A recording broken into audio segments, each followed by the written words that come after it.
What is up, guys? Your agent Tyler Wayrung here, and today we're going to be talking about a question I get all the time, and that's how do I determine my HELOC potential, or how do I know how much I can pull out of my home with a HELOC? So I go in depth on this topic in my new book called Unlocking Millions, the ultimate guide to using and investing with the HELOC that can be purchased with a direct link in the description below. But in this video, we're going to walk you guys through that particular chapter and share some of the diagrams and pictures we use to kind of outline determining your specific situation. So if you recall, banks love it when they are only lending 80% loan to value, or said differently, when you have a 20% equity position in the property. This goes way back, and it's a lot of the reason that banks require a 20% down payment on homes if you buy them the traditional way. Now, I know you're probably thinking, why can't you get into a home with 3.5% down or a much lower down payment? Well, this is why you're typically going to be required to pay PMI or MIP, which is an insurance premium on the higher likelihood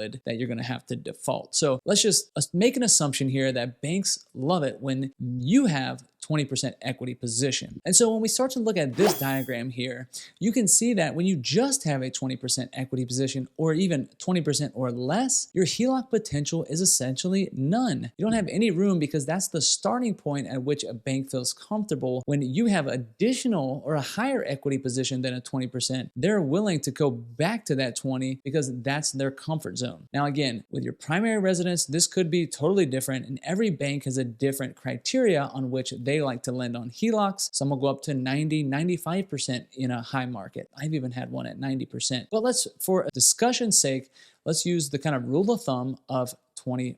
And so if you're familiar with tracking your equity in your home, which you should be, most people track it at a dollar perspective. Or, I have $50,000 of equity. But what you need to do when you're starting to consider a HELOC, or just in general, is start to understand your equity position as a percentage. So if you owned a $200,000 home and your mortgage balance is $150,000, most people know that they have $50,000 of equity, but they don't consider it as I have a 25% equity base in my property. And so we have to start thinking about percentages here. And so in the beginning, this may be fine. You may have bought your home with a low down payment and you're building up to that 20%, which is totally normal. And over time, as you start to pay your payments and those payments go to pay the principal down, and in theory, your property value goes up, which both things happened historically over time. Your property value increases as your mortgage balance decreases. Those are something we refer to as the twin tailwinds of real estate. And as those things start to grow in inverse directions, something that we call the golden pocket forms. And that's the pocket between the 20% equity position and the mortgage balance. If you have greater than a 20% equity position, so in this diagram, a 50% equity position, your golden pocket is the range from your current equity position or your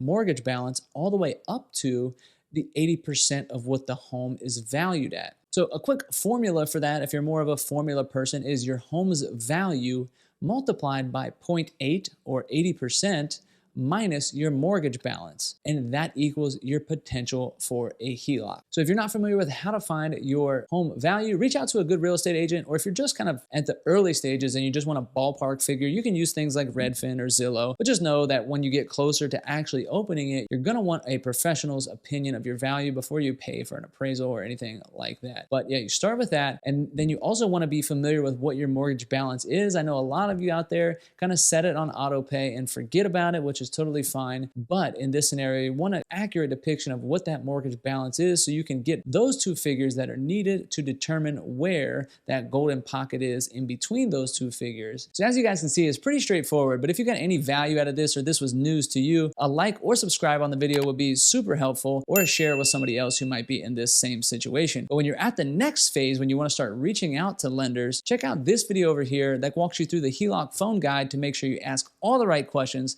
to find the right HELOC for you. With that, guys, I'm Tyler Wayrung, and we'll catch you next time.